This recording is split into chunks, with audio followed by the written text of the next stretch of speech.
Nell thought the injured stranger she had taken home was simply a homeless man with no memory and nowhere else to go. Then a furious businessman stopped her on the street and gave that stranger another name, Blake Storm, billionaire CEO of Storm Industries. When Nell confronted him with a magazine carrying his face, even he seemed shaken. He insisted he remembered none of it. But if he truly was Blake Storm, why had she found him bleeding and abandoned in a rain-soaked alley? Chapter 1. The man in the alley catches Nell's attention the instant she turns the corner. He is unshaven, dressed in torn clothes, and completely soaked by the rain. There is no umbrella above him, no shelter nearby. The only thing beneath him is a piece of cardboard that has already dissolved into a soggy mess. Nell feels that familiar ache of sympathy in her chest. The morning is cold and gray, the kind of miserable weather that seems to work its way straight into her bones.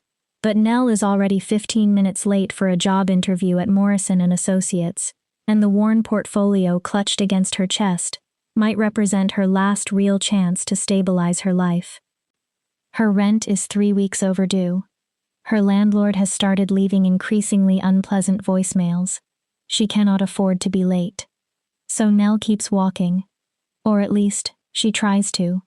Something about the man makes her slow down.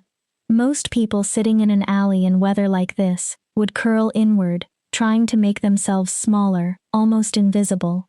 This man does the opposite. Even on the wet pavement, he sits with his back straight and his shoulders squared. There is a strange dignity in his posture, something almost regal that makes absolutely no sense considering his condition. Then he raises his head. Their eyes meet. Nell's breath catches. His stare is not threatening. It is simply too aware, too steady. There is a pride in those eyes that does not belong to someone who looks as though life has already stripped everything away from him. And the color is unlike anything Nell has ever seen. Amber. A deep, unusual amber. She stares half a second too long. Her foot catches on an uneven stone. Suddenly Nell pitches forward. Her portfolio slips from her arms. Her purse opens. Everything inside spills across the wet pavement. Her wallet, every pen she owns, her ancient Walkman, and the carefully wrapped sandwich that is supposed to be her lunch.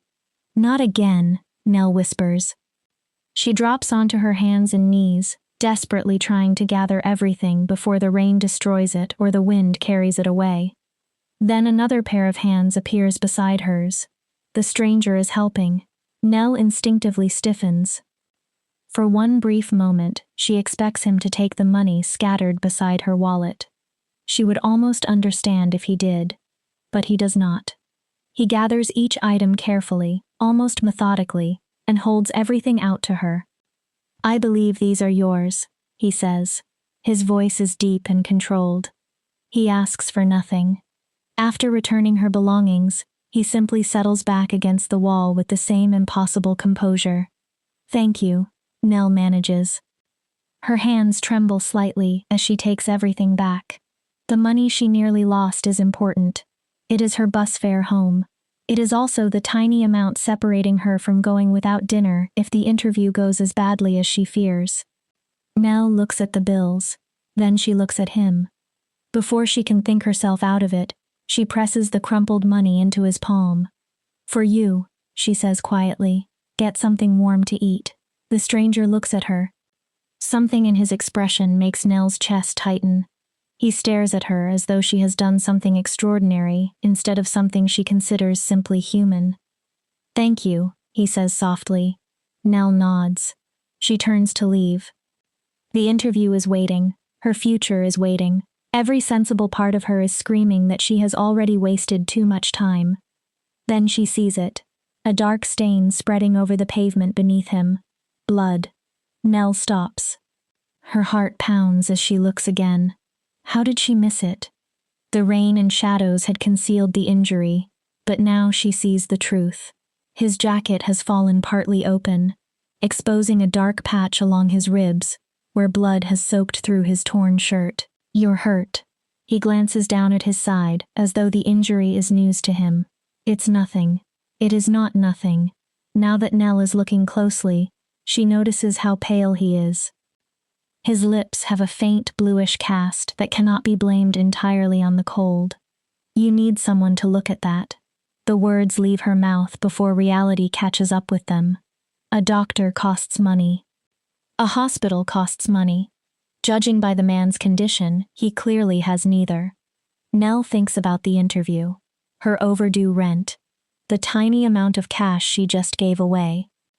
Then she looks at the stranger who helped her collect her belongings while quietly bleeding in an alley. Come with me. She extends her hand. I can clean the wound and bandage it properly. Something changes in his face. He does not move. He only stares at her outstretched hand. The silence stretches. My name is Nell, by the way. Nell Days. She gives him a small, encouraging smile. What's yours? He stops. For the first time since she saw him, the pride disappears from his expression. He looks lost, truly lost. I can't remember, he murmurs. Rain falls steadily between them. Nell stares. You can't remember? He says nothing. His name. The last few days. She wants to ask 100 questions, but something in his face stops her. Maybe the blood loss has put him in shock. Maybe he suffered some kind of trauma. Whatever happened, interrogating an injured man while both of them stand in pouring rain will solve nothing. It's okay, Nell says gently. We can figure that out later. He studies her hand for several more seconds, then he finally reaches for it. His fingers are cold. Nell sees the effort it takes him to stand. There's a pharmacy around the corner, she says. I need proper supplies before I touch that wound. They make their way there together. The pharmacist, a middle-aged woman with sympathetic eyes, takes one look at Nell's concern and starts gathering supplies. Deep cut? I think so. You'll want antiseptic, gauze, medical tape, and waterproof bandages. Keeping the wound dry after it's cleaned is important. Infection can happen quickly. Nell watches the pile grow. What should I watch for? Redness spreading from the wound. Red streaks. Any unusual smell. The pharmacist rings everything up. That'll be $43. Nell's stomach sinks. She opens her wallet. $18. That is everything she has left. Heat floods her cheeks. I'm sorry. I don't have enough.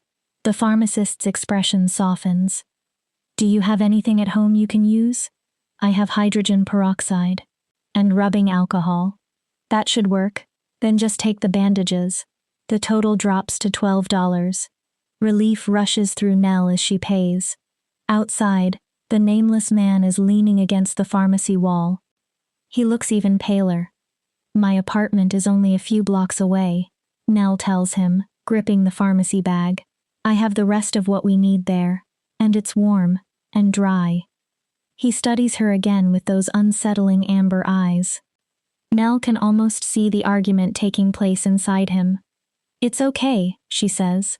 You're hurt and I'm offering to help. That's what people do. Something about those words seems to settle the matter. He gives one sharp nod. They begin walking toward her apartment. Chapter 2. Nell's apartment building is an exhausted 3-story structure that probably looked old even 20 years ago. Paint peels from the walls. The front door sticks whenever the weather gets humid. As Nell climbs the narrow staircase toward the second floor, she becomes painfully aware of the stranger moving behind her. He is quiet, too quiet for someone his size. And those amber eyes seem to notice everything. On the landing, they find Mr. Hoffman from apartment 1B, standing outside in pajamas and slippers. "Oh, hello, dear," he says when he sees Nell. He blinks several times. I need milk for my coffee, but I can't remember where I left my keys." Nell's heart sinks. This is the 3rd time this week. "Mr. Hoffman, you're not dressed. Come on, let's get you back inside." "I'm not?" He looks genuinely startled. The stranger steps forward without being asked and gently takes Mr. Hoffman's other arm. Together, he and Nell guide the elderly man back toward his apartment. "Strange," the stranger murmurs. Nell turns her head. What's strange? The smell. Can't you? He stops. His expression tightens. Never mind. Nell smells nothing except the ordinary mustiness of an old apartment building. Once Mr. Hoffman is safely inside, Nell brings her guest upstairs to her own door. Her fingers suddenly shake while she searches for the right key. Only now does the full reality of what she is doing hit her. She is bringing a complete stranger into her apartment. A tall, broad-shouldered man, covered in grime, with stubble across his face, and a past he supposedly cannot remember. What if he is dangerous? What if this is the stupidest decision she has ever made? The stranger appears to notice her fear. He stops just inside the doorway. His hands stay where she can see them. "I can go," he says quietly. There is no anger in his voice, no attempt to pressure her. That somehow makes Nell feel worse. A dangerous man would not offer to leave, would he? No. She shakes her head. "You're injured, and there's a storm coming." She opens the door wider. "Come in." Her apartment is tiny but clean. The living room also serves as her workspace. The kitchen is barely large enough for 2 people. Her bedroom contains little more than a twin bed and necessary furniture. The stranger seems to make the entire place smaller simply by standing inside it. Nell looks at the water dripping from his clothes. "Before I deal with that wound, you need to clean up." She points toward his soaked shirt. "If I bandage you like this, you're definitely going to end up with an infection." Nell disappears into her bedroom. When she returns, she carries jeans, a sweater, underwear, and socks. "These belong to my ex-boyfriend," she explains. "He left them behind when he moved in with one of our colleagues." She gives a humorless little smile. "His loss is your gain." The stranger accepts the clothes with a grateful nod. The bathroom is through there. Shampoo, soap, clean towels. There's also an unused razor and shaving cream. While he showers, Nell sits in the living room listening to the running water and trying very hard not to think about the fact that there is a naked stranger in her bathroom. Instead, she calls Morrison and Associates. Maybe they will reschedule. Maybe she can explain. The receptionist barely allows her to finish before ending the call. Nell lowers the phone. Well, there goes that job. About 20 minutes later, the bathroom door opens. Nell turns and forgets how to breathe. Cleaned up, shaved, and wearing fresh clothes, the stranger is almost shockingly handsome. The dirt and overgrown stubble had hidden strong, balanced features that look as if someone carved them from stone. Nell stares, a little too long. Heat rises into her neck. "Right," she says, her voice slightly rough. "The wound." He sits while Nell lifts the sweater and examines his side. Her earlier concern immediately returns. The injury is worse than she thought. It is a deep, clean puncture surrounded by bruising. This looks like a stab wound. Nell keeps her voice steady as she applies hydrogen peroxide. "When did it happen?" "A couple of hours before you found me." His voice tightens when the antiseptic touches the injury. "Some men were unhappy that I chose their spot to shelter from the rain." "One of them had a knife?" "Yes. And they stabbed you over a place to sit." "When territory is all you have," he says quietly, "even something small becomes worth defending." Nell looks at him but says nothing. She finishes cleaning the wound, then slowly applies ointment and fresh bandages. He flinches once. "You really should see a doctor. This will have to do." Outside, the storm intensifies. The stranger looks toward the window. Then at Nell. "Stay," she says. She smooths the final strip of tape over his bandage. "At least until the storm passes." He watches her. Those amber eyes reveal nothing. Finally, he nods. "Just until the storm passes." Thunder rolls above the building. The lights flicker. Chapter 3. That night, Nell lies awake listening to the storm hammer the city. Every creak in the building reminds her that a strange man is sleeping on her couch. Yes, he looks more like a fallen angel now than someone she found in an alley. That does not mean he could not strangle her in her sleep. At some point, exhaustion finally wins. Nell dreams. In the dream, she gets out of bed and walks toward the bathroom. But when she passes the living room, the stranger is gone. A huge wolf is stretched across her couch instead. The animal is enormous. Its head rests peacefully on the arm of the couch. Even asleep, the creature possesses the same strange majesty Nell noticed in the stranger. Wild, powerful, and somehow familiar. Curiously, Nell is not frightened. Why would she be afraid? It is only a dream. A very strange dream. By morning, the storm is still striking the windows. Nell walks out of her bedroom. Good morning. Her guest turns toward her and offers a steaming mug. I hope you don't mind. I made coffee. No, that's great. She accepts it gratefully. You didn't have to. In the morning light, he looks even more striking than he did the night before. Rested and clean-shaven, there is something almost aristocratic in the way he carries himself, even while wearing her ex-boyfriend's clothes. Hungry? Nell asks. I can make breakfast. She starts pulling eggs and bacon from the refrigerator. While cooking, she notices him looking over the small collection of second-hand books on her shelf. The Brothers Karamazov, he says, touching the spine of one. Nell turns with the spatula still in her hand. You've read it? His forehead creases. I think so. You think? I remember enjoying it. Nell studies him. So you remember some things? The question visibly bothers him. Not really. He looks down at the book. I remember waking alone in an alley around 2 months ago. Nothing before that. I don't know how I got there. Maybe you suffered a head injury. I had no injuries when I woke. His voice becomes quieter. Only emptiness. He looks at the book again. This is the first thing that has felt even slightly familiar. A faint concentration enters his face. I remember particularly liking one character, Dmitri. Passionate, conflicted, but ultimately redeemable. Nell feels a sudden ache for him. Then that should be your name. He looks at her. Until you remember the real one, Dmitri. He repeats it slowly, testing the sound. That is acceptable, I suppose. His formal expression makes Nell laugh. Then Dmitri suddenly stiffens. His head snaps upward. What? Nell turns off the stove. What's wrong? Dmitri does not answer. He stands and moves toward the middle of the room. His nostrils flare. Can't you smell that? Nell inhales. The bacon? No. His voice becomes urgent. Something is wrong. Before Nell can ask anything else, Dmitri bolts through the door. What the heck? She races after him.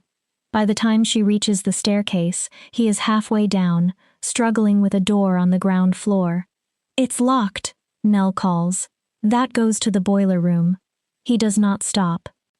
Instead, Dmitri drives his shoulder into the door. Stop! You need a... The door frame cracks. Dmitri disappears inside. Nell stares. What are you doing? My landlord is going to kill me. She follows him into the basement. Ancient pipes and heating equipment crowd the dark room. Dmitri is already beside the boiler, examining something with intense concentration. Seriously, you cannot be in here. Nell starts down the stairs. Stay back. His tone stops her. There's a leak. What? You can't stay in here. He grabs her and starts pulling her toward the stairs. It's dangerous. What kind of leak? Carbon monoxide. Dmitri does not slow down. We need to call 911. I have a phone upstairs. No, it isn't safe. He pulls her straight out of the building. The storm immediately drenches them. A cafe sits half a block away. Dmitri heads toward it as though he already knows exactly where to go. Emergency, he tells the barista. We need your phone. 20 minutes later, Nell stands across the street watching firefighters enter her apartment building. Eventually, the fire chief confirms it. There is a serious gas leak in the basement. Carbon monoxide has apparently been leaking into the building for weeks. I don't know how you caught it, one firefighter tells Dmitri. Carbon monoxide has no smell. Dmitri looks ready to argue. Before he can, Nell's landlord arrives. Mr. K looks irritated rather than worried. What is all this?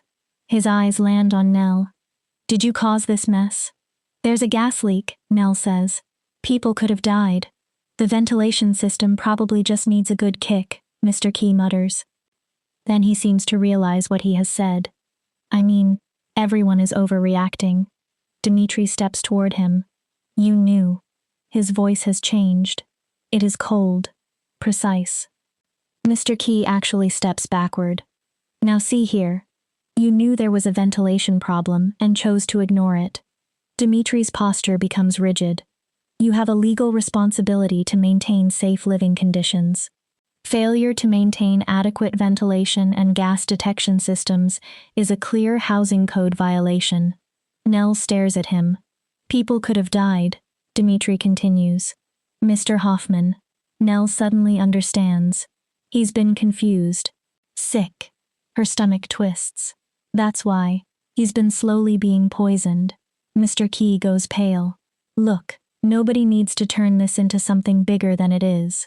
You'll be hearing from my attorneys, Dmitri says. The words come so naturally and carry such authority that even Nell feels a chill. Negligent endangerment, housing code violations. Wait.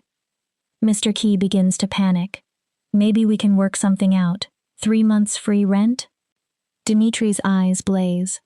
You're joking. You endangered everyone in this building through criminal negligence. Nell gently puts a hand on his arm. Dmitri, can I speak to you? She can feel the tension inside him. Still, he allows her to guide him aside.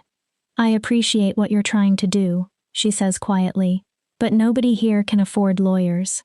She pauses. Especially you. Dmitri opens his mouth, then closes it. He blinks. For one almost comical second, it is obvious he forgot that particular detail. That isn't the point, he says finally. He shouldn't be allowed to walk away from this. He isn't. Nell gestures toward the residents gathered nearby. 3 months without rent is real help for these people. Everyone is alive because of you. That matters. Dmitri wrestles with it. Slowly, his posture relaxes. The hard authority disappears. For a moment, he looks vulnerable again. Nell watches him stare into the storm. Who are you really, Dmitri? Chapter 4. Later that evening, the fire department finally allows the residents back inside. Nell and Dmitri climb the stairs together. Neither feels the need to speak. Once inside the apartment, Nell points toward the couch. Let me check your wound. Dmitri sits and lifts the sweater. Nell kneels beside him. She carefully peels away the bandage, then freezes. That, ew. She stares. That isn't possible. The deep puncture wound is gone. There is only smooth skin. Not even a scar. Dmitri looks down at himself. I don't understand. For once, his confusion is exactly the same as hers. Nell lightly touches the place where the injury had been. I was worried about infection. You probably needed stitches. Maybe it wasn't as bad as we thought. Dmitri does not sound convinced. Maybe. They stare at each other. The bewilderment slowly gives way to another awareness. Nell realizes how close she is. She is still kneeling beside him. Her hand is resting against his bare chest. Dmitri raises one hand. His fingers hover near her cheek. Nell's breath catches. Then he pulls away. I should go. She blinks. Go? I'm better. He lowers the sweater and stands. You have already done more than enough. I should give you your space back. Something inside Nell immediately wants to argue. She wants to invent reasons for him to stay. But there are none. He is healed. The storm has passed. She barely knows him. Of course. Nell forces a smile. Let me pack you some food first. When she comes back, Dmitri is folding the ruined clothes he wore when she found him. Keep those. Nell gestures toward the clothes currently on his body. They fit you better anyway. Are you sure? Trust me, I never want to see those clothes again. The bitterness in her own voice surprises Nell. It surprises Dimitri too. She hands him the food. Their fingers brush. Thank you, he says. For everything. His eyes remain on hers. Your kindness. Your home. I don't know how I could repay you. It was nothing. No. His voice becomes unexpectedly fierce. It wasn't nothing. Nell goes still. You helped someone you did not know when you had every reason to walk away. You shared your food, your home, your safety. His expression becomes troubled. I don't remember the man I was before. He pauses. But I don't think I was kind. Nell says nothing. I don't think I would have done what you did. Then Dimitri leaves. The door closes. Nell remains standing in an apartment that suddenly seems much too quiet. Her eyes drift toward the empty couch. Chapter 5. 2 days pass. Nell goes to interviews. She returns to her apartment. She tries not to notice how empty the couch looks. She repeatedly tells herself how ridiculous she is being. Sickness. She knew Dimitri for less than 48 hours. People do not become attached to complete strangers that quickly. Then another storm arrives. It begins around noon with heavy rain. By evening, it has turned violent. Wind pounds the windows. Hail strikes the glass. Rain falls so heavily Nell can barely make out the building opposite hers. She keeps checking weather reports. And every report makes her think of the same person, Dimitri, somewhere outside, with nothing except the clothes Nell gave him. By 10 that night, she cannot take it anymore. She puts on her heaviest coat, grabs an umbrella, and walks into the storm. The wind almost throws her off her feet the moment she reaches the street. The city is nearly deserted. Only emergency vehicles pass occasionally, sirens cutting through the rain. Water races along the gutters. Nell has to brace herself against walls as she walks. Eventually, she reaches the alley where she first met him. It is empty. Only trash and storm debris remain. Where would you go? She looks around helplessly. Where could anyone go in weather like this? Nell is nearly ready to give up. She is soaked and shaking with cold when she notices movement in a narrow alcove between 2 buildings. Dimitri! She raises her voice over the wind. The figure looks up. Even through the rain, Nell sees his surprise. Nell? They stare at each other. You're still here. She gestures toward the same area where she first found him. A small smile touches Dimitri's mouth. Well, he hesitates. I thought, just in case. Nell's chest tightens. Just in case what? Just in case she came back? The possibility sends sudden warmth through her despite the freezing rain. Come back with me. The words are out before she can reconsider. Please, you can't stay here. Nell, what if there's another gas leak? She cuts him off. What if I need someone with a super smell to save the building? Super smell? Dimitri seems to fight a smile. A powerful gust tears through the alley. Debris flies past them. His hand immediately reaches out to steady her. His fingers close gently but firmly around her arm. The storm is getting worse, Nell says. She looks at him. I won't sleep knowing you're out here. Dimitri stays silent for several seconds. Rain drips from his hair. You don't even know me. That isn't true. Nell feels the weight of the answer as soon as she says it. She swallows. You're my friend. Then she extends her hand. Come home with me, Dimitri. Her voice softens. Just until the storm passes. Finally he nods. Relief hits Nell so hard that she almost becomes dizzy. Just until the storm passes, he agrees. Chapter 6. They arrive at Nell's apartment, drenched from head to toe. I should get you a towel. Nell is painfully aware of how Dimitri's wet clothes cling to him. That would be useful. She hurries around collecting towels and dry clothes while trying to ignore her own racing pulse. You can change. She gestures toward the bedroom. I'll get some sleep. You should. It's late. Yes. But Dimitri does not move. Neither does Nell. They stand in the tiny living room with 1,000 unspoken thoughts filling the silence. Well, Nell clears her throat. Good night? She escapes into the bedroom. Sleep refuses to come. Dimitri is on the other side of one thin wall. Every creak seems louder. Every movement from the couch draws her attention. After what feels like an hour, Nell gives up. Barefoot, she approaches the door and listens. Nothing. She slowly opens it. Moonlight spills through the living room. Dimitri is sitting on the edge of the couch, elbows resting on his knees. He is staring through the window. Alert. Watchful. Almost as if he is searching the darkness for something. Can't sleep either? He turns. Even in the dim room, his amber eyes seem to catch the light. No. Nell steps into the room. Suddenly she is extremely aware of her thin nightgown. And her bare legs. The air seems colder. Her skin feels too sensitive. I thought maybe I'd make tea. She tries to sound casual. Chamomile. Sometimes it helps. Helps? Something in Dimitri's voice sounds faintly amused. Nell clears her throat. Would you like some? She reaches for the kettle, then hears him stand behind her. His footsteps are slow, controlled. When she turns, he is close.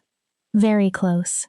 Nell instinctively steps backward until the kitchen counter presses against her lower back. Dimitri follows. He stops before actually touching her. Nell. Her name sounds different in his voice now. Low, rough, intimate. She wets her lips. Dimitri lowers his head. His nose brushes lightly against her throat. I don't want tea. His lips barely graze her skin. No? Her hands rise to his chest. They should push him away. Instead, her fingers close around his shirt. She pulls him nearer. You smell like rain, Dimitri murmurs. His breath touches her skin. And heat. He inhales. And something sweeter underneath. Dimitri. Nell can barely speak. You have been so kind to me. His voice drops lower. Let me make it up to you. Then he kisses her. The kiss hits with all the force of the storm outside. Hungry, reckless. As if both of them have been waiting without admitting it. Dimitri kisses her as though his body remembers something his mind has forgotten. As if her mouth belongs to a secret from another life. The tea is forgotten. Chapter 7. Nell wakes to the quiet sound of ceramic and the soft hiss of the stove. She walks barefoot into the kitchen. Dimitri stands by the stove, also barefoot. When he turns, sunlight catches his amber eyes. Then he smiles. A slow, relaxed smile. Morning. His voice is still rough from sleep. Morning. Nell suddenly feels shy. Dimitri gives her a mug. Their fingers touch. Her stomach flutters with an almost teenage nervousness. The storm is over, she says. So it is. His eyes stay on her. You could stay another day. Nell immediately adds, just to be safe. Dimitri waits. The forecast said there could be aftershocks. A small smile pulls at his mouth. Aftershocks? Yes. I see. He steps nearer. You are simply being responsible. I am extremely responsible. Nell lifts her chin. Yes. His fingers tuck a loose strand of hair behind her ear. You are. The kiss is slower this time. Warm. Familiar already. It tastes like coffee, and something neither of them says aloud. Nell leans into him before she even realizes she is doing it. One more day, Dimitri whispers. One day becomes 2. Then a week. Then longer. They develop a rhythm that feels strangely natural, though nothing about the attraction between them is calm. Every accidental touch seems charged. Every glance lasts slightly too long. One afternoon, Dimitri backs Nell against the counter, his mouth brushing along her jaw. I'm grateful, he murmurs. You saved my life. Nell's breathing becomes uneven. Let me show my appreciation. This is appreciation? Deep, sincere gratitude. His solemn delivery makes her laugh despite the heat between them. Their strange arrangement quickly becomes a private joke. Nell calls Dimitri her kept man. Dimitri insists he earns his place in increasingly imaginative ways. But beneath the humor, something more serious grows. Nell sees it when another man speaks flirtatiously to her at the corner store. Dimitri's expression goes flat. Predatory. She hears it in the low sound in his throat, whenever his mouth finds the side of her neck near her pulse. "You're insatiable," Nell whispers one night, as Dimitri presses her down into the couch cushions. "For you." His voice is rough. "Only ever for you." Dimitri also refuses to simply occupy her apartment. He begins fixing things, then organizing them. He does not repair one loose cabinet door. He reorganizes the entire kitchen because, according to him, the previous arrangement is inefficient. "You know you don't need to do all this." Nell is balancing on a chair with a screwdriver he handed her without explanation. "It is inefficient to allow problems to accumulate." He speaks as if this is obvious. Small issues become systemic failures. Before long, Dimitri's attention expands to the entire apartment building. He establishes maintenance schedules. He creates a rotation for residents to help Mrs. Chen. Somehow, everyone begins following the system despite Nell never hearing anyone officially agree to it. "You have a way with people," Nell says it one evening while they climb the stairs. Dimitri stops so abruptly that she almost walks into him. "What does that mean?" "It means you always seem to know how to make people do what you want." His fingers rest on her elbow. "Is that bad?" He sounds genuinely curious. "No." Nell looks at him. "Just unusual." Later, when they are tangled together in bed, Dimitri kisses his way down her neck with barely contained hunger. His teeth scrape her skin, sharper than Nell expects. He suddenly stops. Something in his voice trembles. "I shouldn't," but he lowers his mouth again, leaving dark marks along her neck. One afternoon, Nell and Dimitri are sitting in their usual coffee shop. Nell excuses herself to use the bathroom. When she returns, a woman is leaning against their table. She is talking to Dimitri, flirting openly. Nell stops walking. A violent surge of jealousy hits her so unexpectedly that she almost cannot breathe. The woman laughs and leans closer. Dimitri answers with easy politeness. Nell's stomach twists. What right does she have to be jealous? They have never clearly defined what they are. Roommates? Friends? Something physical? But watching another woman look at Dimitri makes one truth impossible to avoid. Nell does not want to be something to him. She wants to be everything. The realization crashes into her. She loves him. Nell stands there stunned. When did that happen? When did the strange, injured man from an alley become someone she cannot imagine losing? She is in love with a man whose actual name she does not even know. A man who may see her as nothing more than shelter and companionship while he rebuilds his life.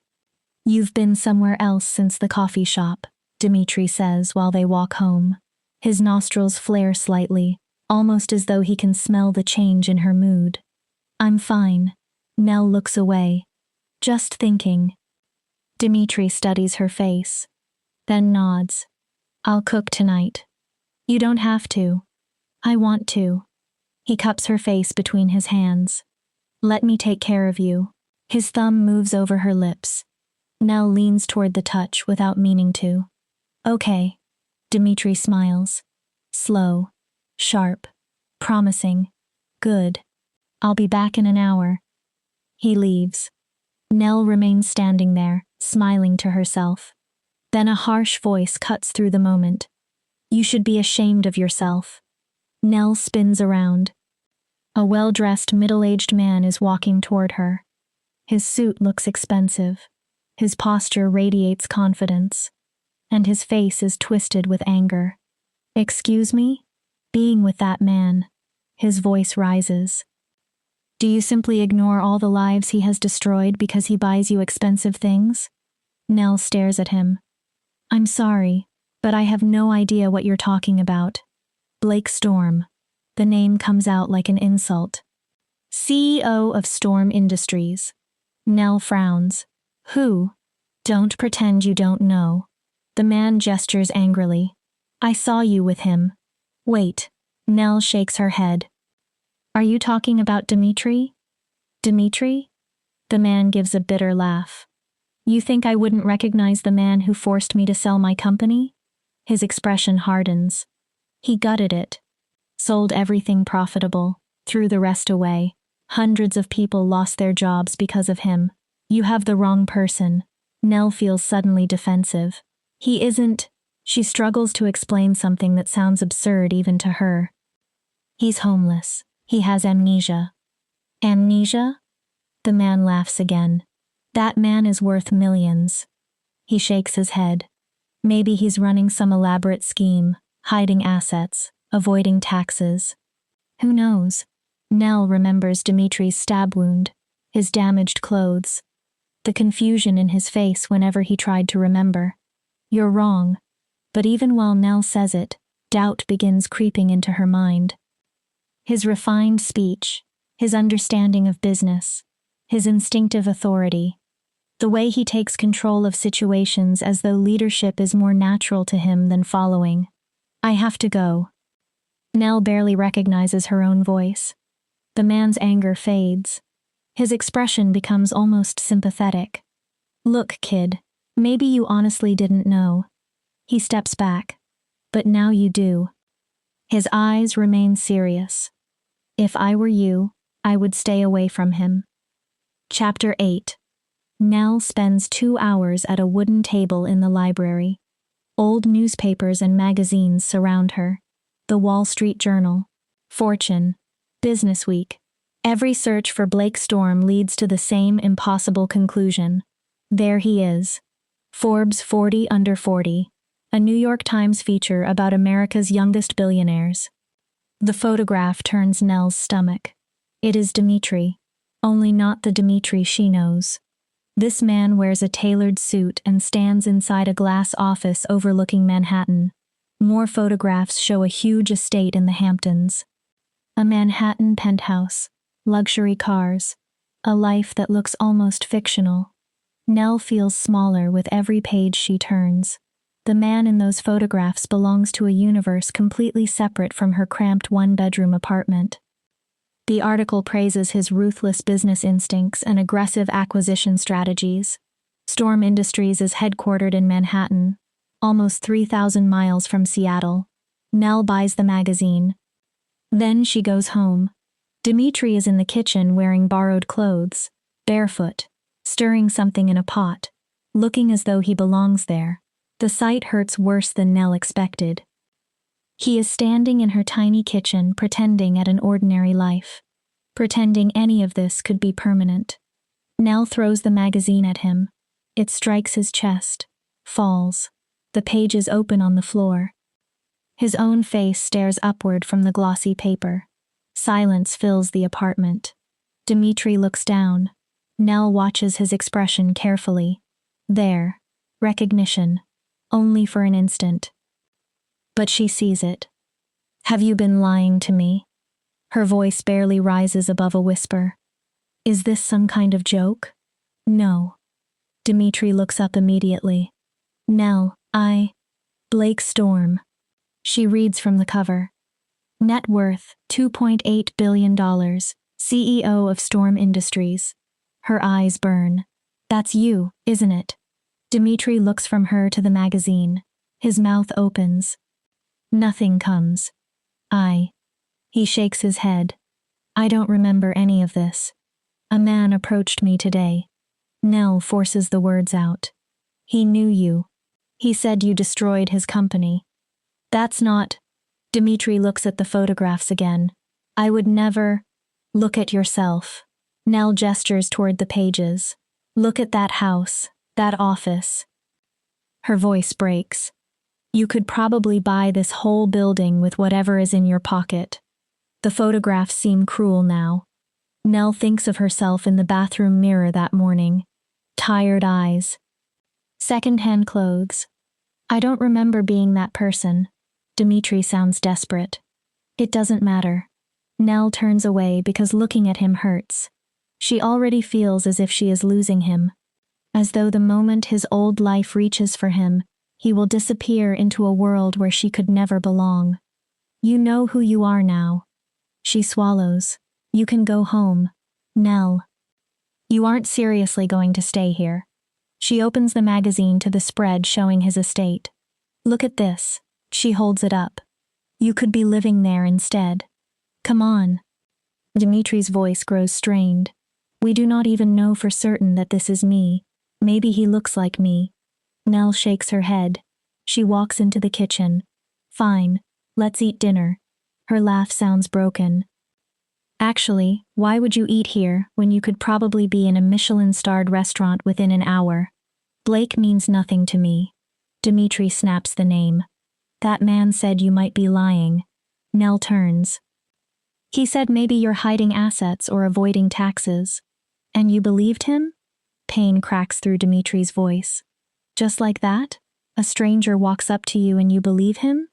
Nell wants to apologize. She wants to erase the magazine, erase the conversation, erase everything that happened after Dimitri left to buy dinner. But the proof is lying between them. No. Her voice becomes small. I know you weren't lying about losing your memory. She wipes at her eyes. But that doesn't change anything. What doesn't it change? This. Nell gestures between them. Whatever this is. She takes a breath. It can't keep going. Why? Dimitri's voice becomes dangerously calm. Why not? Because why would it? Nell looks around her apartment. Why would you choose this? Then she raises the photograph of his estate. When you could have that? Because you aren't in that picture. Dimitri's answer is barely more than a whisper. He points at the magazine. You're here. They stare at each other. Nell's heart seems to fracture with every second of silence. You should go. She finally forces herself to say it. Call your company, your people, someone. I don't want to. Well, I want you to. She immediately hates herself. You're in my home. Dimitri's eyes change. For one strange instant, gold flashes through them like light on metal. You want me to leave? Nell cannot answer. If she opens her mouth, she is afraid she will beg him to stay. Nell, his voice is rough now. Lower, almost a growl. Yes. The word tears through her. I want you to leave. Dimitri's shoulders tense. He looks ready to argue. Then his face twists. Pain. He stumbles. One hand goes to his chest. What's wrong? Nell's anger disappears. Dimitri gasps. His breathing becomes heavy.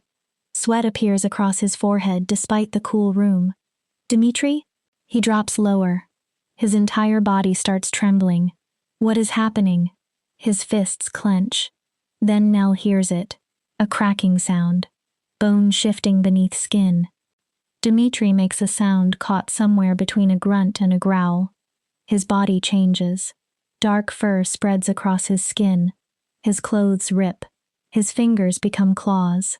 His teeth lengthen. His spine curves and stretches. Nell cannot move. Where Dimitri had been crouching only moments earlier now stands an enormous wolf. Its eyes glow amber. Nell screams. The sound escapes before she can stop it. The wolf looks at her. Those eyes are still his. For one heartbreaking second, Nell sees Dimitri inside them. Then the wolf turns. It launches through the window. Glass explodes outward. And Dimitri disappears into the night. Chapter 9. Nell remains frozen in the ruined apartment. Broken glass covers the floor. Torn clothing lies where Dimitri changed. The window gapes open. The silence afterward feels impossible. First, Dimitri was an injured homeless man. Then she discovered he was Blake Storm, a ruthless billionaire CEO. Now he has transformed into a wolf in front of her. I'm losing my mind. Nell grips her hair. I'm actually losing my mind. But the image that refuses to leave her is Dimitri's face before the transformation. The confusion. The pain. Then the wolf looking at her after she screamed. The quiet whine. The way he recoiled as if her fear had hurt him. And now he's out there alone. The thought jolts Nell into motion. Whatever his real name is, Dimitri, Blake, something else. He had been terrified too. And she sent him away. Guilt hits her hard. Nell grabs her jacket. She has to find him. She has to explain. She cannot leave things like this. Not when she loves him. Not after the way he looked at her. The streets are strangely quiet. Nell heads toward the neighborhood where she originally found him. She checks every alley, every dark entrance. Dimitri? Her voice is low because she does not want to attract attention. Dimitri, please. She reaches the middle of the block. Hands seize her from behind. Nell tries to scream. A rough palm clamps over her mouth. Someone drags her into the narrow space between two buildings. She kicks, bites, thrashes wildly. There are at least 2 men, maybe 3. They are much stronger. Morrison. A voice comes from behind her. Is that her? Nell sees the same businessman who confronted her earlier step from the shadows. Yes. He looks at her with something close to pity. One of the men pushes a thick bundle of money into Morrison's hand. Payment as agreed. Nell's eyes widen. She struggles harder. Someone presses a cloth over her nose and mouth. The chemical smell makes her gag. Don't worry, Morrison says. His voice starts fading as darkness closes over Nell. They won't hurt you. A pause. They only need bait to bring Blake out. Chapter 10. Nell wakes with a pounding headache and a bitter chemical taste coating her mouth. Her wrists and ankles are secured with plastic ties to a metal chair. She is inside an abandoned warehouse. Rust and decay fill the air. Yellow streetlight spills through broken windows near the ceiling. 3 men stand around her. Large, muscular, unnaturally still. Their movements remind Nell of Dimitri. She's awake. One of them turns. Good. Another man crouches until his face is level with hers. Now we wait for the Alpha to come running. Alpha? The leader removes a knife. He tests the blade against his thumb. Either way, she's done what we needed. He looks toward the others. Morrison said to make sure Blake suffers. Fear tightens around Nell's chest when the blade moves closer. Don't worry, sweetheart. The man smiles. We'll make it quick. Then a growl rolls through the warehouse. Low, primal. Not human. The sound seems to vibrate through the concrete floor. All 3 men freeze. I thought you said he didn't shift anymore, one whispers. Shut up. The leader turns toward the darkness. Get ready. Something moves in the shadows. A massive wolf steps into the light. Larger than Nell remembers. Dark fur. Amber eyes. Its gaze locks immediately on the knife near Nell's throat. Well, the leader keeps the blade in place. Look what dragged itself out of the gutter. The wolf takes 1 step. The 3 men reposition themselves around Nell. You remember how this works, don't you? The knife presses closer. 1 more step and she dies. Dimitri stops. His entire body is rigid. Nell can see rage fighting restraint. 3 shifters, the leader says. 1 human shield. He smiles. Here is what you're going to do. Shift back, slowly. The wolf remains motionless. Then we discuss payback. Dimitri, don't. The nearest man strikes Nell across the face. Her head snaps sideways. Shut up. Dimitri explodes into motion. He does not attack the leader. He goes for the man on the left. The move is too fast to anticipate. His jaws close. Blood sprays. Everything erupts into chaos. The leader turns away from Nell for only a second. But that second is enough. Dimitri releases the first attacker and changes direction. Straight toward Nell. The 3rd man begins transforming. Bones crack. His body stretches. Dmitri slams through him without slowing. The leader raises the knife. Dmitri crashes into him. Both of them smash into a stack of crates. The knife spins across the concrete. Now the other men shift completely. 3 wolves surround Dmitri, but they are smaller. They attack together. Dmitri fights with terrifying precision. Wild, focused, relentless. They snap at his legs and sides, trying to drag him down. Blood spreads across the warehouse floor. Some belongs to Dmitri, most does not. One by one, the attackers weaken. They stagger, limp, retreat. Eventually, only the leader remains. He snarls, then backs toward a broken window and vanishes into the darkness. Dmitri sways. Blood covers his fur. He turns toward Nell, takes 1 step, then collapses. Dmitri! Nell struggles against the restraints until the damaged ties finally give. She falls beside him. His body begins changing again. Moments later, Dmitri lies naked on the concrete. Human, bleeding, motionless. Dmitri. Nell lifts his head into her lap.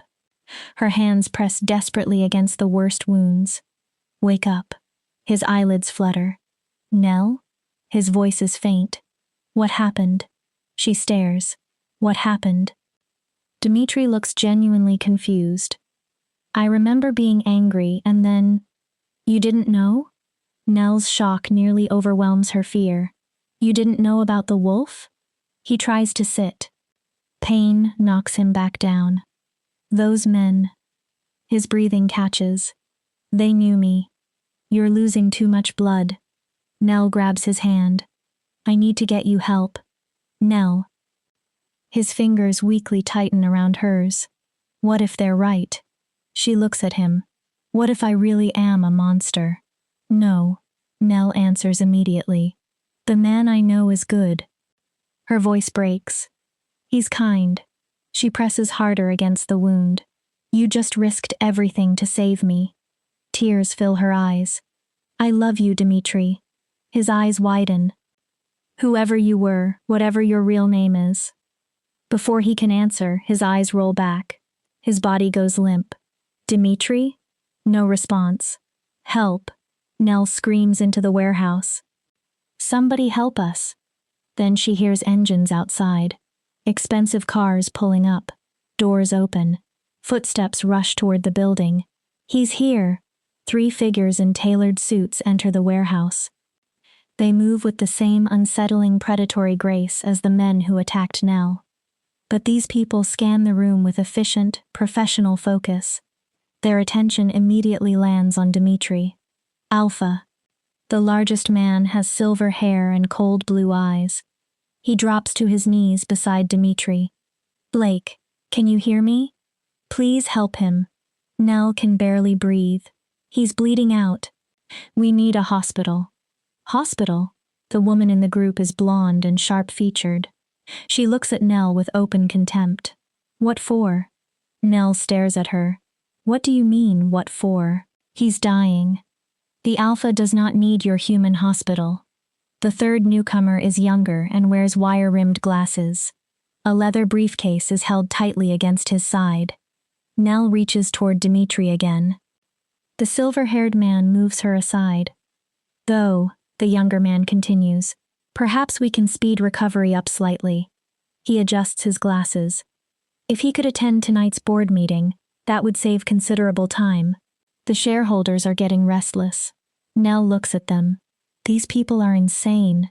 The blonde woman pulls a syringe from inside her jacket. Before Nell can stop her, she drives it directly into Dmitri's chest. No. Dmitri gasps. His body jerks. His eyes fly open. The confusion is gone. Absolute clarity replaces it. All 3 newcomers lower their heads at the same time. Alpha. The younger man almost smiles with relief. Welcome back. He immediately opens his briefcase. If I could quickly get your signature on the merger agreement. For crying out loud. Nell explodes. He is wounded. Leave him alone. Dmitri takes the papers. His eyes move rapidly across the page. Then his entire demeanor changes. What the hell, Malcolm? He tears the documents apart. This contract is absolute garbage. Malcolm blinks. Dimitri continues. What have I told you about negotiating with the Fords Group? His tone is sharp and merciless. You hold them by the balls or they bleed you dry. Malcolm looks as though he might cry from relief. Oh, thank God. He exhales. You really are back, Alpha. We have been completely lost without you. You incompetent git. Dimitri's voice turns colder. But, sir, Malcolm says, where have you been? What happened? We've been searching for months. None of your business. Dimitri cuts him off. Isn't it your job to know things before they happen, instead of asking stupid questions afterward? The blonde woman steps forward. Alpha, now that those three have been dealt with, what do you want us to do? Her voice hardens. Retaliate? The silver-haired man nods. We should make an example of them. He glances toward the blood on the floor. Send a message to the other packs about what happens when anyone targets us. Nell watches in stunned silence. The man sitting there is a stranger. Cold. Calculating. Commanding. Where is the Dimitri who made her coffee? Who helped Mr. Hoffman? Who read books beside her in the evening? What about the human? The blonde woman points toward Nell. Dimitri turns. Their eyes meet. Something flickers over his face, only for a fraction of a second. Then it disappears. Escort her home. His tone is flat. Make sure she signs the NDAs. Wait. Nell reaches for him. Someone catches her arm. Dimitri. He does not stop them. They lead her toward the waiting cars. Nell looks back one final time. The gentle, lost man who slept on her couch, drank her coffee, and worried about her neighbors, seems to have vanished completely. Epilogue. 2 weeks feel like 2 years. Nell stands in front of her bathroom mirror. She barely recognizes herself. Dark circles shadow her eyes. Her hair hangs limply. She has even gained a few pounds because everyone in the apartment building keeps trying to feed her. Even Mr. Key showed up once with cookies, standing awkwardly in her doorway. We miss seeing you and Dimitri together, Mrs. Chen had told her gently. He was such a nice young man.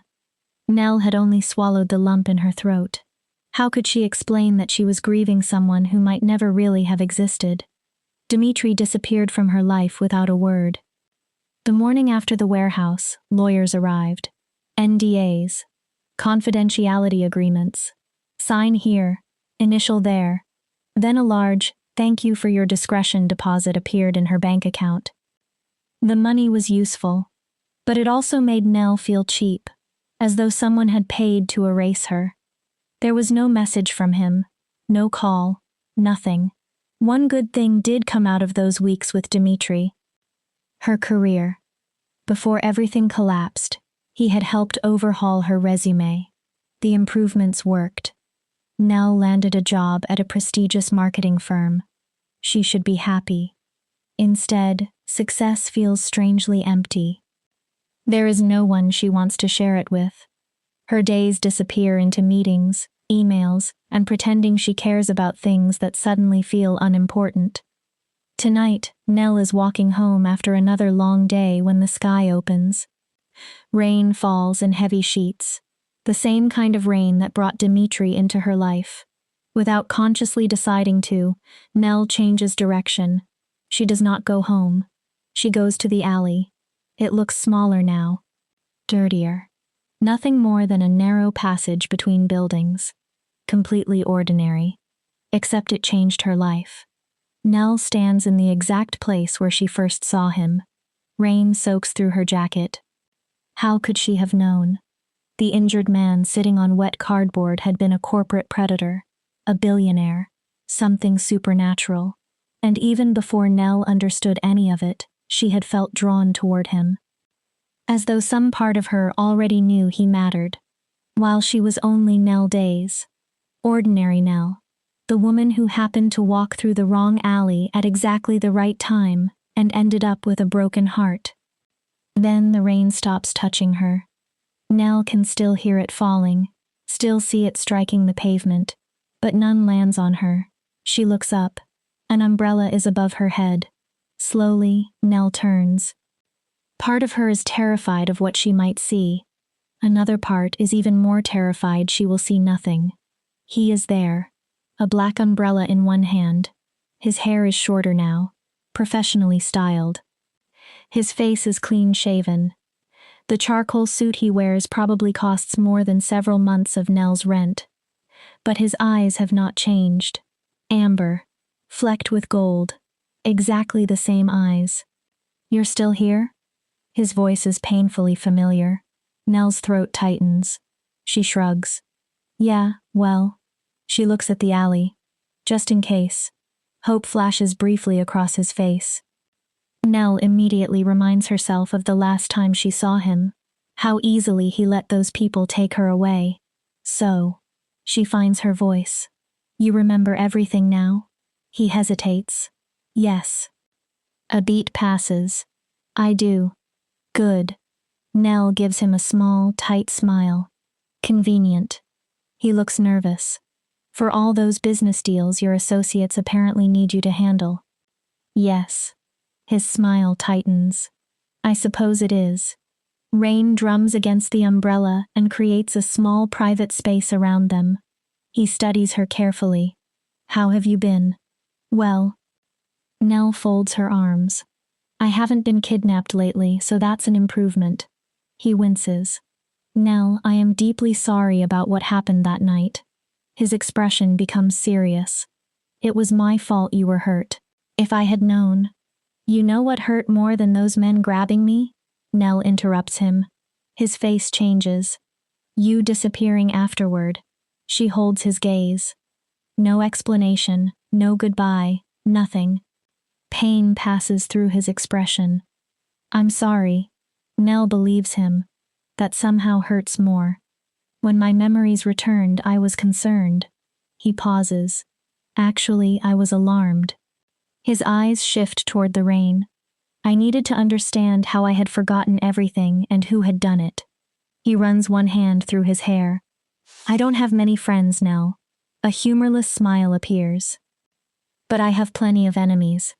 His voice becomes quieter. "I wasn't even certain I could trust my own pack." He turns back to her. "I had to understand what happened before I came near you again."